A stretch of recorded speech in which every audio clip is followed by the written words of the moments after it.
I'm here with Colin Miller. He's an MBA student at the New York University. You're one of this year's winners of the St. Gallen Wings of Excellence Award. This is the essay competition at the St. Gallen Symposium, so congratulations on that. Thank you very much.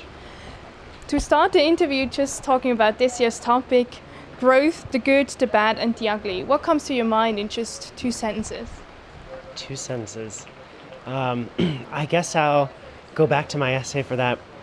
I really thought about the role of growth and development, and that those 2 things are not necessarily always aligned, but that they can be. So. Yeah. Thank you very much. So you already mentioned your essays.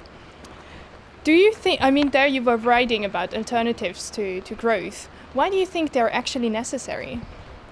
So my essay was really about making sure that growth generates benefits for international development and actually advances anti-poverty goals. And, in this regard, I think that sort of alternative to growth is essential. Because I wasn't arguing that we don't need growth, but rather that we need to make sure to use it well and make it meaningful. You wrote about growth with a purpose, as you mentioned. So could you maybe describe what growth with a purpose means to you? Yeah, sure. So my idea of growth with a purpose is that, instead of thinking about economic growth as one of the goals or objectives of a country's development, instead we treat it as a tool that can be leveraged to advance development outcomes. So, for example, that could look like a country when GDP grows and then there's additional tax revenue because of that, government would use that to expand public services like hospitals and schools that help reduce poverty and meet development outcomes. And you also wrote about growth with no purpose. Could you also give me an example on that? Well, I was just trying to be illustrative by giving the counterexample.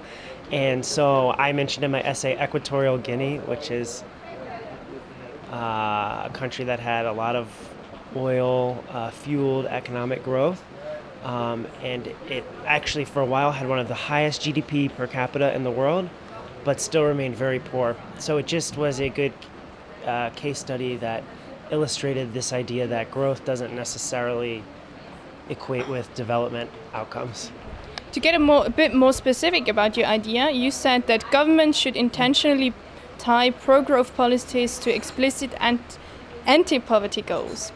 I think this approach can politically be difficult to achieve. What would be your opinion on that? Tough and fair questions.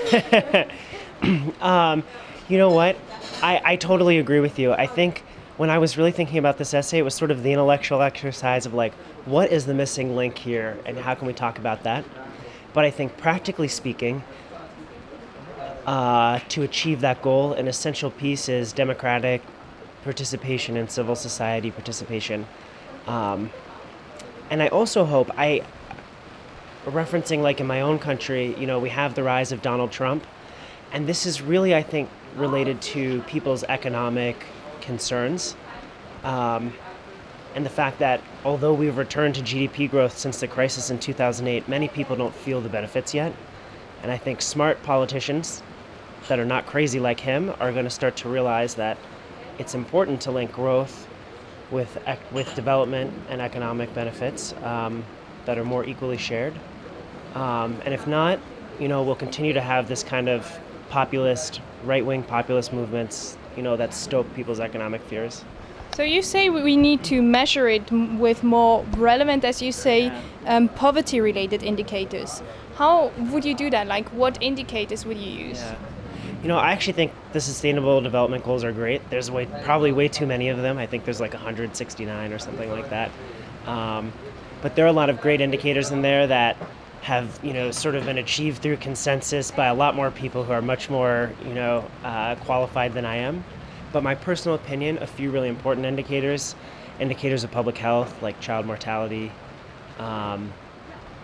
indicators of literacy, literacy that capture education are really important. And maybe indicators of governance and institutions are also important. Well, thank you very much on your essay and your whole contribution here. Thank you very much.